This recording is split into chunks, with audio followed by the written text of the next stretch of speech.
Hero తన real life లో కట్టుకున్న భార్యకే విలన్ గా మారాడు. సినిమా అవకాశాలు పెరగడంతో జల్సాలు షికార్లకు అలవాటు పడిన హీరో ధర్మ మహేష్ అదనపు కట్నం కోసం వేధింపులకు గురి చేస్తున్నాడంటూ అతని భార్య పోలీస్ స్టేషన్ ను ఆశ్రయించింది.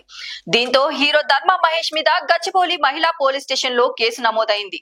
సింధూరం, రింకర్ సాయి సినిమాల్లో హీరోగా నటించిన ధర్మ మహేష్ అలియాస్ కాకాని ధర్మ సత్యసాయి శ్రీనివాస మహేష్ మాదాపూర్ లోని ఫార్చ్యూన్ టవర్స్ లో నివాసం ఉంటున్నాడు. ధర్మ మహేష్ కు 2013లో సోషల్ మీడియా ఇన్ఫ్లుయెన్సర్ గౌతమితో పరిచయం ఏర్పడింది.